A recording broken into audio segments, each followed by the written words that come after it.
ನಾಳೆ ಪಕ್ಷದ ವತಿಯಿಂದ ಶಾಸಕರುಗಳು ಸೇರಿ ವಿಧಾನಸೌಧದ ಗಾಂಧಿ ಪ್ರತಿಮೆಯ ಮುಂದೆ ರಾಜ್ಯ ಸರ್ಕಾರದ ವಿರುದ್ಧ ಹಾಗೂ ಮುಖ್ಯಮಂತ್ರಿಗಳು ರಾಜೀನಾಮೆ ಕೊಡಬೇಕು ಅಂತೇಳಿ ಸಿದ್ದರಾಮಯ್ಯನವರ ವಿರುದ್ಧವಾಗಿ ಒಂದು ಪ್ರತಿಭಟನೆಯನ್ನು ಮಾಡ್ತಕ್ಕಂಥ ಕಾರ್ಯವನ್ನು ಮಾಡ್ತಾ ಇದ್ದೇವೆ. ಏನು ಕೋರ್ಟಿನ ಆದೇಶ ಬಂದಿದೆ ಅದನ್ನು ಗೌರವಿಸಿ ಮಾನ್ಯ ಮುಖ್ಯಮಂತ್ರಿಗಳು ನಿನ್ನೆಯೇ ರಾಜೀನಾಮೆ ಕೊಡಬೇಕಾಗಿತ್ತು. ಅವರು ಹಲವು ಬಾರಿ ಹೇಳಿದ್ದಾರೆ.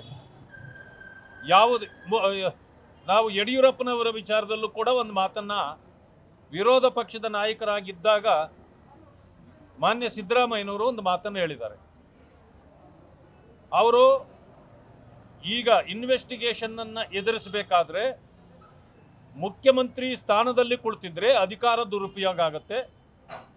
ಅವರ ಕೈ ಕೆಳಗಡೆ ಕೆಲಸ ಮಾಡ್ತಿರ್ತಕ್ಕಂಥ ಅಧಿಕಾರಿಗಳು ಸರಿಯಾಗಿ ಕೆಲಸ ಮಾಡಲಿಕ್ಕಾಗಿಲ್ಲ. ಫೇರ್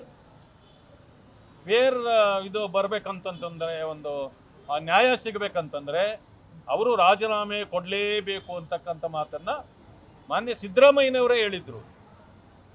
ಈಗ ಅವರು ಯಾರಿಗೆ ಪಾಠ ಹೇಳಿದ್ರೋ ಆ ಪಾಠ ಅವರಿಗೆ ಅರ್ಥ ಆಗಿದ್ದಿಲ್ಲಲ್ಲ.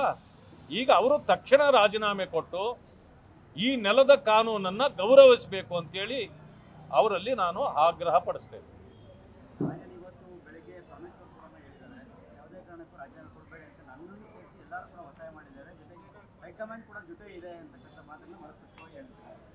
ಕಾಂಗ್ರೆಸ್ ಹೈಕಮಾಂಡ್ ಕಾಂಗ್ರೆಸ್ನವ್ರ ಜೊತೆ ಇಲ್ಲದೆ ಇದ್ರೆ ಬಿಜೆಪಿ ಜೊತೆಯಲ್ಲಿ ಇರುತ್ತಾ?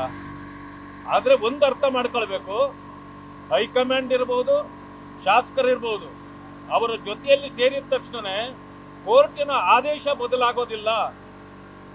ಈ ಸಾಮಾನ್ಯ ಜ್ಞಾನವೂ ಕೂಡ ಕಾಂಗ್ರೆಸ್ ನಾಯಕರಿಗೆ ಇಲ್ಲದೆ ಇರತಕ್ಕಂಥದ್ದು ವಿಪರ್ಯಾಸ.